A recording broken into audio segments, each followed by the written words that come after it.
नमस्कार बच्चों, मैं doctor Praveen competition classes to the point में आपका स्वागत करता हूं। तो प्यारे बच्चों, हम लोग मैथ पढ़ रहे थे और नवोदय विद्यालय सैनिक स्कूल में जो एंट्रेंस एग्ज़ाम होता है उसमें जो मैथ पूछी जाती है उसको हम कवर कर रहे थे। आज हमने उसका अभ्यास पार्ट सेकंड लाया हुआ है और हम आपको बताते हैं कि टॉपिक पढ़ रहे थे नंबर एंड नंबर सिस्टम, संख्या और संख्या पद्धति वाला टॉपिक पढ़ रहे थे, जिसका फर्स्ट पार्ट मैं ऑलरेडी अपलोड कर चुका हूँ। उसमें आपको बेसिक कॉन्सेप्ट के साथ साथ क्वेश्चन प्रैक्टिस भी कराई है मैंने।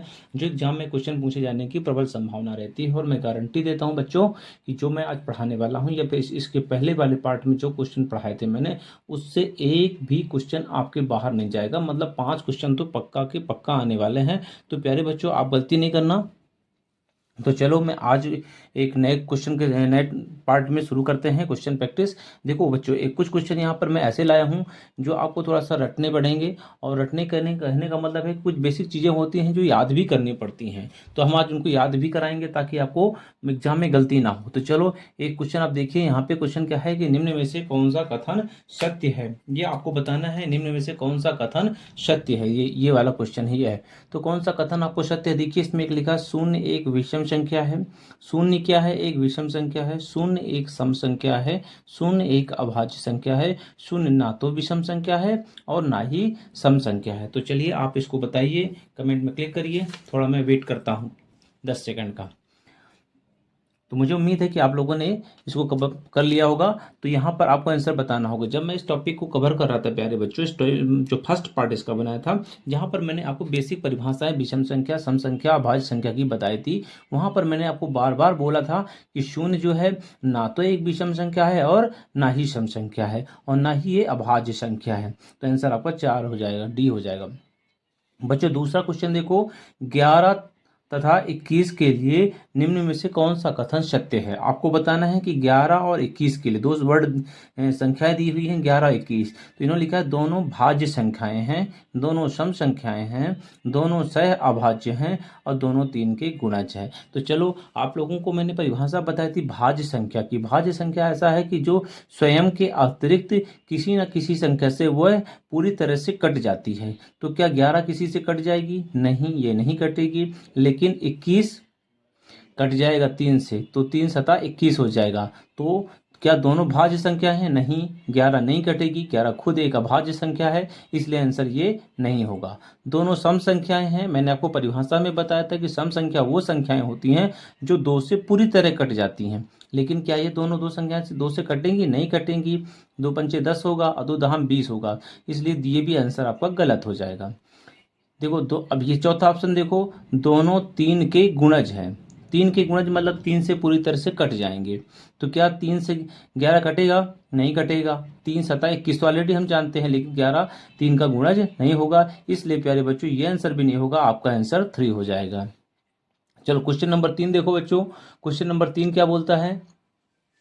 क्वेश्चन नंबर 3 क्या रहा है? ध्यान से पढ़िए आप क्वेश्चन नंबर 3 को। 1 से 25 तक की संख्याओं का योगफल क्या होगा? आपको बताना होगा कि 1 से 25 तक की संख्याओं का योगफल क्या है। तो बच्चों मैंने आपको जब अपना सेकंड पार्ट इस टॉपिक पर बनाया था, जो कि वीडियो पड़ा हुआ है, वहाँ पर आपको कुछ फार्मूला बताए थे। उन फार्मूले में जो 1 से 25 तक मैंने बताया था कि यदि n प्राकृत संख्याओं का योग पूछ लेता है, मैंने आपको बताया था n प्राकृत संख्याएं 1 से 25 तक क्या होती हैं बच्चों? प्राकृत संख्याएं। तो ये कुल मिला के क्वेश्चन किसका है? प्राकृत संख्या का, नेचुरल नंबर का क्वेश्चन है। तो योगफल पूछा है, तो मैंने एक फार्मूला बताया था n इंटू एन प्लस 1/2, जहां पर n क्या होगा? जो डिजिट दी जाएगी 25 है, तो 25 का लिखिए आप यहाँ पर। बच्चों आप 25 को लिखोगे तो 25 25 प्लस 1/2, तो 25 और 1 मिलके क्या हो जाएंगे? 26, और इसको 2 से आप भाग दोगे तो बन जाएगा 13, और आपका आंसर हो जाएगा 325। आप कैलकुलेशन कर लीजिएगा, तो आंसर आपका ये हो जाएगा। अच्छा बच्चों चलो इस क्वेश्चन को देखो, क्वेश्चन नंबर 4 देखो। 1 से 50 के बीच में कितनी अभाज्य संख्याएं हैं? आप इसको याद भी कर लेना। कभी कभी ये क्वेश्चन सीधा पूछा गया है, मैं सीधा क्वेश्चन बुक से ही उठाया हूँ, ये क्वेश्चन एग्जाम में आया हुआ है, इसीलिए आपको यहाँ पे रखा हूँ। तो आप लोग चलिए आंसर बताइए। मैं उम्मीद करता हूँ कि आप लोग इसका आंसर सही बताएंगे। चलिए आप बताइए, मैं थोड़ा सा वेट करता हूँ। जो बच्चे अच्छे हैं पढ़ने में वो थोड़ा सा आप कैलकुलेट करके बताइए। मुझे उम्मीद है कि आप लोग कैलकुलेट कर रहे होंगे। तो चलिए प्यारे बच्चों, आपको आंसर मैं ही बता देता हूं। देखो, अब 1 से 25 तक की क्या पूछा प्यारे बच्चों? अभाज्य संख्या। तो अभाज्य संख्या आपको पता है कि वो संख्याएं होती हैं जो कि अपने अलावा किसी और से नहीं कटती हैं। तो बताओ इसमें आंसर आपका क्या हो जाएगा प्यारे बच्चों? 15। तो चलो कैलकुलेट कर देते हैं, कैलकुलेट करते हैं। तो देखो, एक अभाज्य संख्या 2 है, 2 के बाद 3 आएगी, 3 के बाद 5, 6 नहीं होगी, 6 कट जाएगी, 7, 7 होगी, 7 के बाद 8 भी नहीं होगी, 9 भी नहीं होगी, 10 भी नहीं होगी, 11 होगी, कट जाएंगे, है ना। 12 भी नहीं होगी, 13 होगी, 14 भी कट जाएगा, 15 भी कट जाएगा, 16 भी कट जाएगा, इसके बाद 17 होगी, और 17 के बाद 18 भी कट जाएगी किसी न किसी से, 19 होगी, 19 के बाद 20, 21, 22 ये तीनों कट जाएंगी किसी न किसी से, 23 किसी से नहीं कटेगा, 24, 25, 26, 27, 28 ये कट जाएंगी, 29 नहीं कटेगी, 30 भी कट जाएगी, 31 नहीं कटेगी, 31 के बाद 32, 33, 34, 35, 36 ये सब कट जाएंगी, और 37 नहीं कटेगी, 37 के बाद 38, 39 और 40 ये कट जाएगी, 41 नहीं कटेगा, फिर 42 कट जाएगी, 43 नहीं कटेगा, और 47। तो इस तरह से प्यारे बच्चों मैंने लिख के भी बता दिया, और आप क्या करना कि इसको याद कर लेना कि 1 से 50 के बीच में कितनी अभाज्य संख्याएं हैं। आपको याद होना चाहिए सर 15 हैं। 2 अंकों की सबसे छोटी संख्या आपको बताना है। बहुत ही सरल क्वेश्चन है। 2 अंकों की, यहाँ पे 2 अंकों की कुछ संख्याएं लिखी गई हैं, 10, 11, 13 और 19। बताओ कौन सी सबसे छोटी संख्या है? बताओ, बहुत आसानी से आप जान गए होंगे, 10। ठीक है, तो ये क्वेश्चन पूछा गया है, इसलिए मैंने इस क्वेश्चन को यहाँ पे ला करके रखा हूँ। तो चलो बच्चों, एक और क्वेश्चन, अच्छा क्वेश्चन करते हैं। उम्मीद करता हूँ ये क्वेश्चन अच्छा है, इसको भी आप सॉल्व करोगे। ठीक है, चलो। 4 अंकों की सबसे बड़ी संख्या कौन सी है जिसमें प्रत्येक अंक अलग अलग हों? अच्छा बच्चों, मैं एक चीज बता दूं कि यहाँ पे जो भी क्वेश्चन मैं लाया हूँ ये पिछले वर्षों में क्वेश्चन पूछे गए हुए क्वेश्चन है। यहाँ कोई मैंने अपने से क्वेश्चन फ्रेमिंग नहीं करी। ये क्वेश्चन किसी न किसी एग्जाम या गाइड में, बुक में दिए हुए हैं, जो कि मैं एज इट उठाकर यहाँ लाया हूँ और आपको बता रहा हूँ। ठीक है, तो बताओ 4 अंकों की क्या देखना है आपको? सबसे बड़ी संख्या कौन सी है बताओ। देखो यहाँ पे कितने अंक यूज किए जा रहे हैं? 9, 8, 7, 6। कुल 4 अंक यूज किए जा रहे हैं। कितने? 6, 7, 8 और 9 यूज किए जा रहे हैं। तो बताओ, बड़ी संख्या पूछा है तो बड़ी संख्या हमेशा बड़ी संख्या से स्टार्ट होगी। तो 9 लिखो, 9 के बाद 8 आएगी, तो 8 के बाद 7 और 6। अब देखो ये 9, 7, यहाँ पे 6 गलत लिख दिया, यहाँ पे 8 आएगा, तो ये आंसर गलत हो जाएगा। ये 8, 9, 8 तो ठीक है, लेकिन 6, 7 उल्टा हो गया, ये भी गलत हो जाएगा, ये भी गलत हो जाएगा। तो आपका आंसर क्या हो जाएगा? फर्स्ट। प्यारे बच्चों 7वां क्वेश्चन करिए। ये क्वेश्चन अच्छा है कि 70123 70123 से बनने वाली 5 अंकों की, देखिए क्वेश्चन आया हुआ है बच्चों, 5 अंकों की छोटी सी छोटी संख्या क्या है?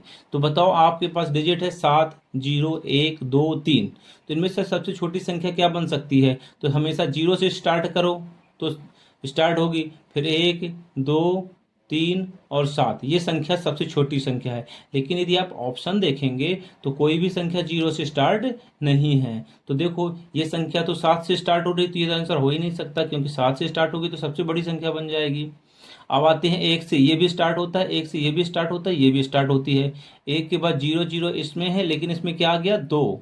तो मतलब ये संख्या बड़ी नहीं होगी। इनमें से, ये दोनों में से कोई एक आंसर होगा। 103 है, यहाँ पे 102 है, तो यहाँ पे 103 है और वहाँ ये 102 है, तो छोटी संख्या क्या हो जाएगी? ये वाली। प्यारे बच्चों, ये देखना है कि हमेशा छोटी संख्या पूछी है तो हमेशा छोटे अंक से स्टार्ट करना है, तभी आप आंसर निकाल पाओगे। चलो क्वेश्चन नंबर 8 देखो। अंक ये लिखे हुए हैं 72480 72480 से बनने वाली बड़ी से बड़ी संख्या पूछी गई, 5 अंक की संख्या पूछी गई है जब एक अंक एक ही बार प्रयोग हो। तो बताओ कि इन्होंने एक शर्त भी रख दी है कि एक अंक को एक ही बार प्रयोग करना है। तो देखो, कोई भी संख्या शुरू करना है कैसी? बड़ी से बड़ी। तो आप क्या करो, 5 अंकों की बड़ी क्या होगी? पहले 8 लिखो, 8 के बाद 7 लिखो, 7 के बाद फिर 4 भी है, 4 के बाद 2 है, और फिर ये 0। ये तो हमने अपने से बना ली, लेकिन बच्चों आपको आंसर ये हो सकता है ना मिले। तो हमें बस एक कॉन्सेप्ट याद रखना है कि हमेशा 8 से शुरू होने वाली संख्या देखना है। अरे इसमें तो चारों में 8 से शुरू हो रहा है, 8 के बाद 7 किस में आ रहा है, इसमें 7 आ रहा है, इसमें भी 7 आ रहा है, इसमें भी 7 आ रहा है, मतलब ये तीनों ऑप्शन हो सकते हैं। 7 के बाद 4, 4 इसमें है और इसमें है, इसमें नहीं है, इसका मतलब ये आंसर तो हो ही नहीं सकता। ठीक है, चलो अभी इसमें देखें, 8 7 4, इसके बाद 2, 2 इसमें है, इसका मतलब आंसर आपका ये सही हो जाएगा। तो सबसे छोटी अभाज्य संख्या प्यारे बच्चों ये क्वेश्चन आपको याद रखना है, आया हुआ क्वेश्चन है। तो बच्चों इस तरह से हमने जो नंबर एंड नंबर सिस्टम का टॉपिक था उसमें काफ़ी सारे वीडियो बनाए हैं और सारे क्वेश्चन करा दिए गए हैं। ये मैं गारंटी देता हूं कि जो बच्चे मेरे क्वेश्चन जो फर्स्ट पार्ट एक्सरसाइज का है और सेकेंड पार्ट एक्सरसाइज जो मैंने आज कराए, इतने भी क्वेश्चन आप कर लोगे तो 100% आपको 4 से 5 क्वेश्चन यहाँ पर मिल ही जाएंगे। तो उम्मीद करता हूँ आप लोग मेहनत करेंगे मेरे साथ और आप लोग भी पढ़ाई करेंगे। और डियर पेरेंट्स, जब तक आप मेहनत नहीं करोगे तो आपका बच्चा मेहनत नहीं करता। बच्चे थोड़े से शैतान होते हैं, समझदार भी होते हैं, इसलिए उन्हें आपको समझाना आपका काम होता है। तो आपको मैं नेक्स्ट टॉपिक लेकर के आऊँगा और आपको बता दूंगा कौन सा टॉपिक है। तो चलिए आज के लिए बस इतना ही, मिलता हूँ आपसे अगली क्लास में। तब तक पढ़ते रहिए, मस्त रहिए और स्वस्थ रहिए।